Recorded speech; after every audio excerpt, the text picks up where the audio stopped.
ಸಂಜು ಆಸ್ತಿಲಿ ಪಾಲ್ ಬೇಕು ಅಂತ ಕೇಳಿದ್ನಲ್ಲ, ಮುಂಚಿತವಾಗಿ ಇದೆಲ್ಲ ಕ್ಲಾರಿಟಿ ತಗೋಬೇಕಲ್ವಾ ಅಕ್ಕ, ಅದಕ್ಕೆ ಕೇಳ್ದೆ.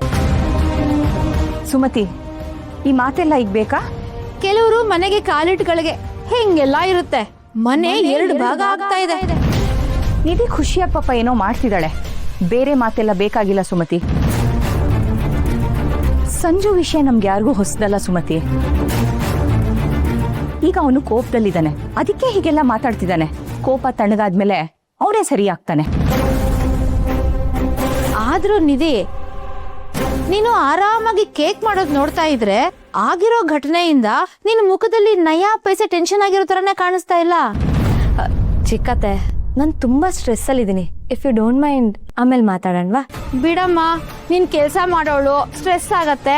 ನಾನು ಆರಾಮಾಗಿ ಕೂತ್ಕೊಂಡು ತಿನ್ನೋಳು ಅಂತ ಇಂಡೈರೆಕ್ಟ್ ಆಗಿ ಹೇಳ್ತಾ ಇದೀಯ ಅಲ್ವಾ? ನನಗೆ ತುಂಬಾ ಸ್ಟ್ರೆಸ್ ಆದಾಗ ಬೇರೆಯವ್ರ ತರ ಜಗಳ ಆಡಲ್ಲ, ಕೂಗಾಡಲ್ಲ. ನನ್ನ ಪಾಡಿಗೆ ನಾನು ಅಡ್ಗೆ ಮಾಡೋದಕ್ಕೆ ಶುರು ಮಾಡ್ತೀನಿ. ಅದೇ ನನ್ಗೊಂಥರ ಮೆಡಿಟೇಷನ್. ಕಂಪ್ಲೀಟ್ಲಿ ರಿಲ್ಯಾಕ್ಸ್ ಆಗ್ತೀನಿ. ಆದ್ರೆ ಅಡ್ಗೆ ಮಾಡುವಾಗ ಯಾರಾದ್ರೂ ನಂಗೆ ಡಿಸ್ಟರ್ಬ್ ಮಾಡಿದ್ರೆ ನನಗೆ ಕೆಟ್ಟ ಕೋಪ ಬರುತ್ತೆ, ಜಗಳನೇ ಆಗ್ಬಿಡುತ್ತೆ. ಸೊ ದಯವಿಟ್ಟು ಏನು ಹೇಳ್ದೆ ಸುಮ್ಮನೆ ಇದ್ರೆ ಎಲ್ರೂ ಆರೋಗ್ಯಕ್ಕೂ ಒಳ್ಳೇದಲ್ವಾ?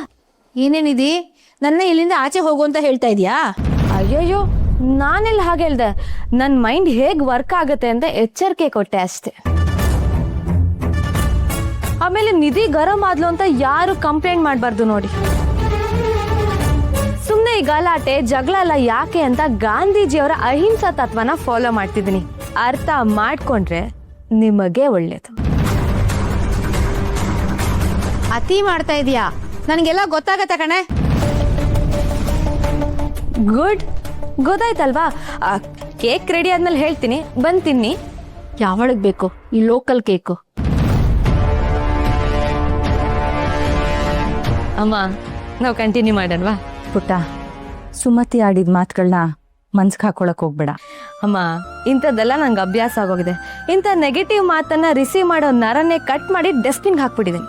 ಪಾಪ, ಎಷ್ಟೆಲ್ಲ ಕೆಲಸ ಮಾಡ್ತೀಯ ನೀನು, ಜೊತೆಗೆ ಇಂಥವ್ರನ್ನೆಲ್ಲ ನಿಭಾಯಿಸ್ಬೇಕಲ್ಲ ಅಂತ ನಂಗೆ ಯೋಚನೆ ಅಷ್ಟೆ. ನಾನಿರುವಾಗ ಯೋಚನೆ ಎಲ್ಲ ಊರಿಂದ ಆಚೆಗೆ ಅಮ್ಮ. ಬೇಗ ಬೇಗ ಕೇಕ್ನ ಪ್ರಿಪೇರ್ ಮಾಡೋಣ. ಆದ್ರೂ ಪರಿಮಳಕ್ಕೆ ನೆಗೆಟಿವಿಟಿ ಎಲ್ಲ ಓಡೋಗ್ಬಿಡ್ಬೇಕು.